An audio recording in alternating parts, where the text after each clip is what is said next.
फिर आपका अपने YouTube चैनल में स्वागत करता हूं। आज का विषय है हम एक अच्छे शिक्षक कैसे बने। इसमें सबसे पहला पॉइंट है कि शिक्षक वही अच्छा माना जाता है जो समय सारणी के अनुसार चलता हो। मेरा पहला पॉइंट, शिक्षक को समय सारणी के अनुसार चलना चाहिए। दूसरा महत्वपूर्ण, भाषा का ज्ञान। बिना भाषा के ज्ञान का शिक्षक नहीं कहलाता। शिक्षक को भाषा के ज्ञान के साथ साथ विषय का भी पूर्ण ज्ञान होना चाहिए। बिना ज्ञान के वह अपने स्टूडेंट के ऊपर वो प्रभाव नहीं दे पाता। साथ में मैं कहना चाहूँगा, प्रैक्टिस बहुत ज़रूरी है। आप घर में प्रैक्टिस करके आइए और क्लास को एक आकर्षक बना सकते हैं। मैं जब भी पढ़ाने जाता हूँ उससे पहले अभ्यास ज़रूर करता हूँ। चाहे मैं 1 साल पढ़ा चुका हूँ, 2 साल, 3 साल या 4 साल, फिर भी मैं कोशिश करता हूँ, उसके बाद ही क्लासरूम में जाता हूँ। तीसरा इम्पॉर्टेंट पॉइंट है अनुशासन। अनुशासन के बिना आप कुछ भी नहीं कर सकते। अनुशासन ही सब कुछ है। यदि आप शिक्षक हो तो अनुशासन महत्वपूर्ण है। खुद अनुशासित नहीं रहोगे तो आप स्टूडेंट्स को अनुशासित नहीं रख सकते। हमारा तीसरा पॉइंट है अनुशासन। चौथा, शारीरिक स्वास्थ्य अच्छा होना। यदि किसी भी क्षेत्र में आपका शरीर स्वस्थ है तो आप अच्छा काम कर सकते हो। शिक्षक के कार्य में भी स्वास्थ्य का होना बहुत ही महत्वपूर्ण है। कई लोग कहते हैं कि शिक्षक के कार्य में क्या स्वास्थ्य अच्छा होना, लेकिन मैं मानता हूँ कि आप एक अच्छा शिक्षक बनना चाहते हैं तो शारीरिक स्वास्थ्य आपका अच्छा होना चाहिए। तो हमारे पॉइंट था शारीरिक स्वास्थ्य अच्छा होना। पांचवा, व्यवहार का ज्ञान। शिक्षक का व्यवहारिक होना बहुत महत्वपूर्ण है। बिना व्यवहार के आप अपने शिक्षण का कार्य अच्छी तरह नहीं कर सकते हो। व्यवहार, क्या बोला जाए क्या नहीं बोला जाए, किसको अच्छा लगे किसको खराब लगे, इन सब बातों का ध्यान रखते हुए तभी आप एक अच्छा शिक्षक बन सकते हो। तो हमारा यह पॉइंट था व्यवहार का ज्ञान। छठा, हम पहुंच चुके हैं परिश्रमी होना।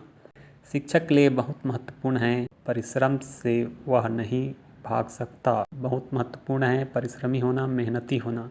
तभी वह अपने बच्चों को मेहनत के बारे में एग्जाम्पल दे सकता है। यदि सामने शिक्षक को मेहनत करते हुए देखते हैं तो बच्चे भी मेहनत करना सीखते हैं। आप बोल के भी लिखा सकते हो, लेकिन ब्लैक बोर्ड में लिखाने से आपका मेहनत दिखाई देता है। मैंने हमेशा कोशिश की है कि ब्लैक बोर्ड में लिखाया जाए ताकि बच्चे उसको देख कर लिखें। इससे 2 इम्पोर्टेंट चीज़ें, इसमें मेहनत दिखाई दे रहा है। सातवां, ड्रेसिंग सेंस होना चाहिए। एक शिक्षक का ड्रेस एक विद्यालय के अनुकूल, सामाजिक परिवेश के अनुकूल होना चाहिए। आजकल देखा जाता है कि हम दिखावे की दुनिया दिखाने के लिए कुछ ड्रेस पहन लेते हैं जो बिल्कुल सही नहीं है। हमारा ड्रेस शिक्षण के अनुरूप होना चाहिए। आठवां, शराब गुटखा का सेवन नहीं करना चाहिए। एक शिक्षक को कभी भी शोभा नहीं देता कि वो गुटखा खाकर क्लासरूम में जाए। अधिकतर लोग शराब का सेवन भी कर रहे हैं, तो एक शिक्षक को शराबी नहीं होना चाहिए। 9वां, स्टूडेंट का आदर करने वाला होना चाहिए। शिक्षक बहुत महत्वपूर्ण है। वो तो अपना सम्मान चाहता ही है, लेकिन उसके लिए आप एक शिक्षक हो तो आपको स्टूडेंट का भी आदर देना है चाहिए। 10वां, दूसरे के कार्यों में दखल नहीं देना। ये बहुत महत्वपूर्ण है। आजकल हम देखते हैं विद्यालय परिवेश के अंदर एक शिक्षक दूसरे शिक्षक के कार्यों में दखल अंदाजी करते हैं, जो बिल्कुल सही नहीं है। यदि एक शिक्षक करेगा तो दूसरा भी करेगा, तो फिर इससे विद्यालय का परिवेश बिगड़ता है। बहुत ही ध्यान देने योग्य बात है कि आप एक शिक्षक हो तो दूसरे शिक्षक के कार्यों में दखल नहीं देना चाहिए और एक आप अच्छे शिक्षक बन सकते हो।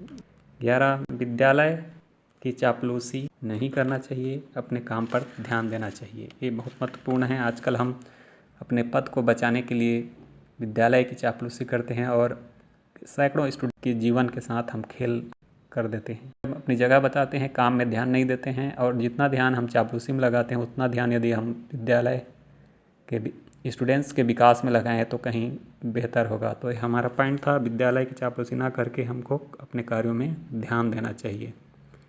तो हमारा यह वीडियो आपको कैसा लगा आप ज़रूर शेयर कीजिए, कमेंट कीजिए, लाइक कीजिए।